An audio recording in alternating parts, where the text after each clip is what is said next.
പഹൽഗാം ആക്രമണത്തിൽ ഭീകരരെ സഹായിച്ചവരെ തിരിച്ചറിഞ്ഞ അന്വേഷണ ഏജൻസികൾ സഹായം നൽകിയ 15 പേരിൽ 3 പേർ കസ്റ്റഡിയിലുണ്ട്. ആക്രമണത്തിൽ അന്വേഷണം NIAക്ക് കൈമാറി കേന്ദ്ര ആഭ്യന്തര മന്ത്രാലയം വിജ്ഞാപനമിറക്കി.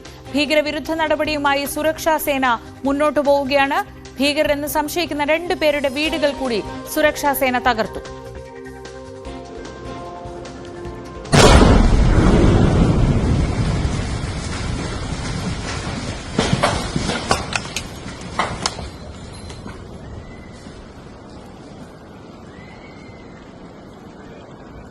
അതിനിടെ അതിർത്തിയിൽ വെടിനിർത്തൽ കരാർ ലംഘിച്ച് പാകിസ്ഥാൻ പ്രകോപനം തുടരുകയാണ്. രാകേഷ് വിവരങ്ങളുമായി ന്യൂസ് ഡെസ്കിൽ നിന്ന്. രാകേഷ്, ഈ അതിർത്തി മേഖലയിൽ പാകിസ്ഥാൻ പ്രകോപനം തുടർന്നു, ഇന്ത്യ ശക്തമായി തിരിച്ചടിച്ചു എന്ന വിവരങ്ങൾ വരുമ്പോൾ തന്നെയാണ് ഇതിന് സഹായം ചെയ്തവരെ തിരിച്ചറിഞ്ഞ് അവരുടെ ഒരു പട്ടിക ഇന്ത്യ തയ്യാറാക്കിയിട്ടുള്ളത്.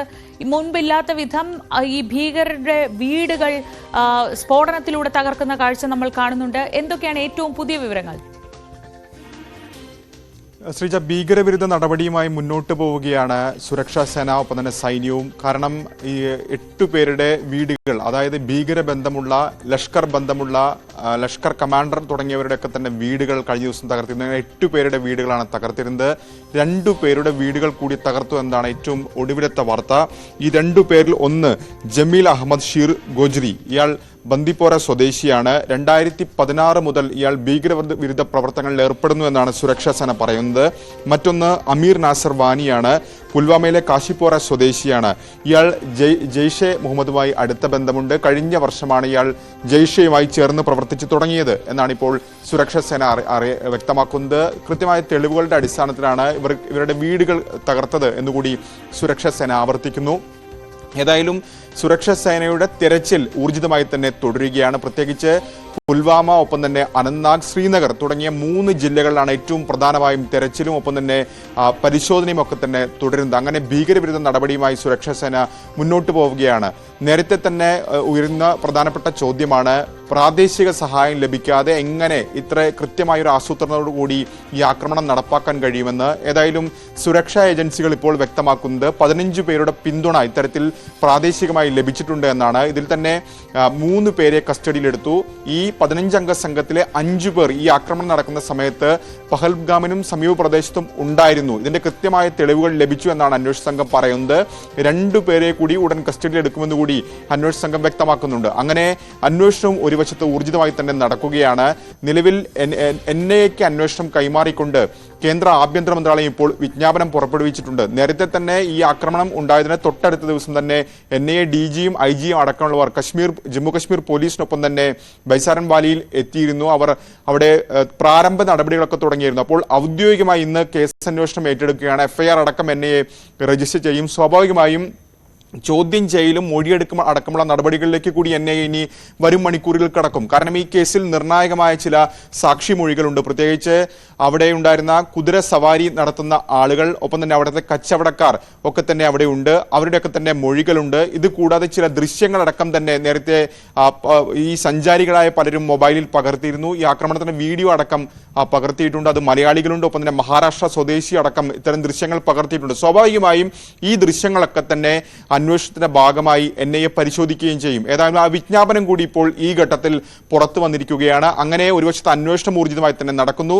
മറുവശത്ത് ഭീകരവിരുദ്ധ നടപടിയുമായി മുന്നോട്ട് പോകുന്നു. പക്ഷേ പാകിസ്ഥാന്റെ ഭാഗത്ത് നിന്ന് പ്രകോപനം അതിർത്തിയിൽ തുടരുന്നുണ്ട്.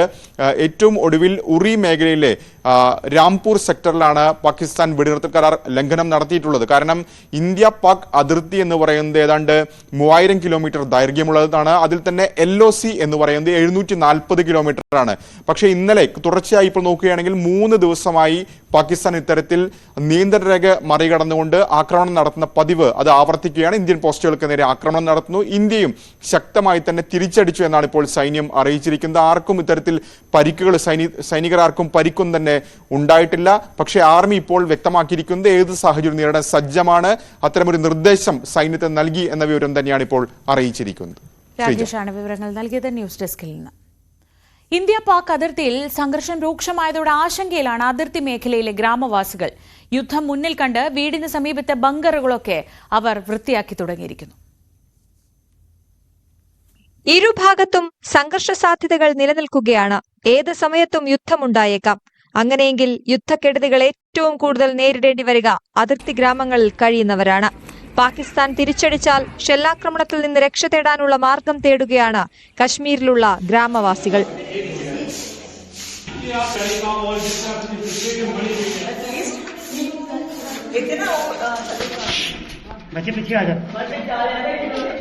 വീടിന് സമീപത്തുള്ള ബങ്കറുകളാണ് യുദ്ധസമയത്ത് ഗ്രാമവാസികളുടെ അഭയകേന്ദ്രം. ഈ പശ്ചാത്തലത്തിൽ ബങ്കറുകൾ വൃത്തിയാക്കി തുടങ്ങി.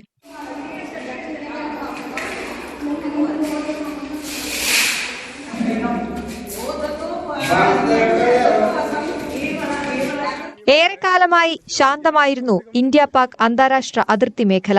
2018 മുതൽ ഈ ബങ്കറുകൾ പ്രദേശവാസികൾക്ക് ഉപയോഗിക്കേണ്ടി വന്നിട്ടില്ല.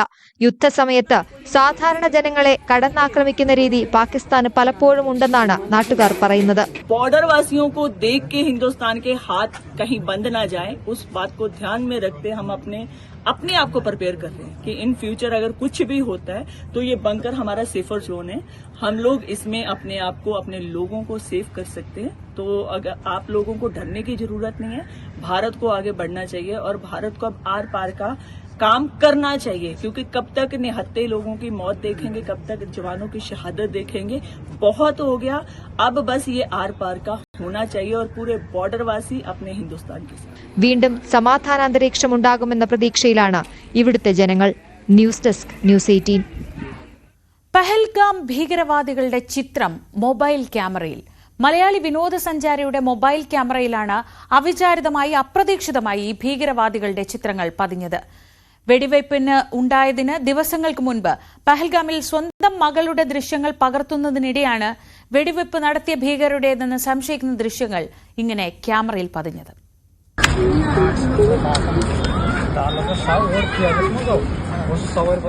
പൂനെയിൽ താമസിക്കുന്ന മലയാളിയായ ശ്രീജിത്ത് കുടുംബത്തോടൊപ്പമാണ് കശ്മീർ താഴ്വര സന്ദർശിക്കുന്നതിനായി 18-ാം തീയതി അവിടെ എത്തിയത്. 18 മുതൽ 4 ദിവസത്തോളമാണ് അദ്ദേഹവും കുടുംബവും അവിടെ ചെലവഴിച്ചത്. 18-ാം തീയതി അദ്ദേഹം മൊബൈൽ ക്യാമറയിൽ പകർത്തിയ ചില ദൃശ്യങ്ങളാണ് ഈ വെടിവെപ്പിന്റെ നിർണായകമാവുന്നത്. തൻ്റെ കുട്ടി നൃത്തം ചെയ്യുന്നതിൻ്റെ ദൃശ്യങ്ങൾ അദ്ദേഹം മൊബൈൽ ക്യാമറയിൽ പകർത്തി.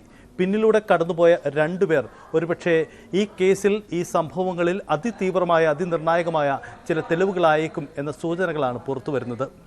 സംഭവങ്ങൾക്ക് ശേഷം അന്വേഷണ ഏജൻസികൾ പുറത്തുവിട്ട തീവ്രവാദികളുടെ ദൃശ്യങ്ങളുമായി ഒത്തുനോക്കുമ്പോഴാണ് താൻ പകർത്തിയ ഈ ദൃശ്യങ്ങളുടെ സാമ്യം അദ്ദേഹത്തിന് ബോധ്യപ്പെടുന്നത്.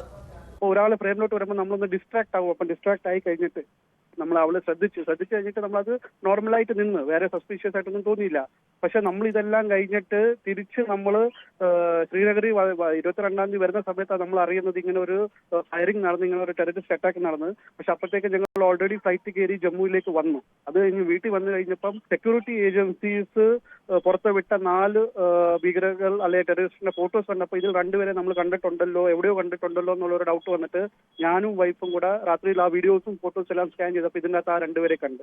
ഇപ്പം ഈ പറയുന്ന പോലെ അവരുടെ height, weight, hair style, structure എല്ലാം നോക്കുമ്പോഴത്തേക്ക് 100% മാച്ച്. പിന്നെ ഫേസ് ഞങ്ങൾ അത്ര എടുത്തുകൊണ്ട് കണ്ട കാരണം വീഡിയോ കാണുന്ന പോലല്ല, ഡെഫിനറ്റ്ലി ഈ 2 പേര് തന്നെ ആയിരുന്നു. തുടർ പരിശോധനയിൽ തീവ്രവാദികളുമായി സാമ്യമുള്ള ചിത്രങ്ങൾ തന്നെയാണ് താൻ പകർത്തിയതെന്ന് അദ്ദേഹത്തിന് ബോധ്യപ്പെട്ടുന്നു. അതായത് 18-ാം തീയതി ഉച്ചയോടുകൂടിയാണ് അദ്ദേഹം മൊബൈൽ ക്യാമറയിൽ ഈ ദൃശ്യങ്ങൾ പകർത്തുന്നത്. പിന്നീട് ദിവസങ്ങൾക്ക് ശേഷം 22-ാം തീയതിയാണ് വെടിവെപ്പ് നടക്കുന്നത്. അതിൻ്റെ സാധ്യത ഇങ്ങനെയാണ്. അതായത് ഈ വെടിവെപ്പിന് ദിവസങ്ങൾക്ക് മുമ്പ് തന്നെ ഈ തീവ്രവാദി സംഘങ്ങൾ സ്ഥലത്തെത്തിയിരുന്നു എന്നതാണ് അന്വേഷണ സംഘത്തിൻ്റെ വിലയിരുത്തൽ. അത് ഈ ദൃശ്യങ്ങൾ തന്നെ അതിൻ്റെ തെളിവായി സൂചനകളും നൽകുന്നുണ്ട്. എന്തായാലും ഈ വിവരങ്ങൾ NIA-യുമായി ശ്രീജിത്ത് പങ്കുവച്ചു കഴിഞ്ഞു. ഒപ്പം ഈ ദൃശ്യങ്ങളും കൂടുതൽ തെളിവുകളും അന്വേഷണ ഏജൻസികൾക്ക് കൈമാറിയിട്ടുണ്ട്. ഈ തെളിവുകളും ഒത്തുചേർന്നുള്ള പരിശോധനകൾ നടക്കുന്നുണ്ട്. ഇതാദ്യമായിട്ടാണ് ഈ സംഭവ സ്ഥലത്ത് നിന്നുള്ള തീവ്രവാദികളുടെ ഇത്ര ക്ലോസ് ആയ ദൃശ്യങ്ങൾ ലഭ്യമാവുന്നത്. ഈ സംഭവത്തിൻ്റെ അന്വേഷണത്തിൽ അതിനിർണായകമാവുന്ന തെളിവുകളായി ഒരുപക്ഷെ ശ്രീജിത്ത് പകർത്തിയ ദൃശ്യങ്ങൾ മാറിയേക്കാൻ സാധ്യതയുണ്ട്. ഇതിനു പുറമെ കശ്മീർ സന്ദർശനത്തിൽ അദ്ദേഹം പകർത്തിയ കൂടുതൽ ദൃശ്യങ്ങളിലും ഈ തീവ്രവാദികളുടെ മുഖങ്ങൾ പെട്ടിട്ടുണ്ടോ എന്ന കാര്യത്തിലും അന്വേഷണം നടക്കുന്നുണ്ട്. അതിനായി ഈ ദൃശ്യങ്ങളും അദ്ദേഹം അന്വേഷണ ഏജൻസികൾക്ക് ഉടൻ കൈമാറുമെന്ന് അറിയിച്ചിട്ടുണ്ട്. TG Sajith, news 18, Thiruvananthapuram.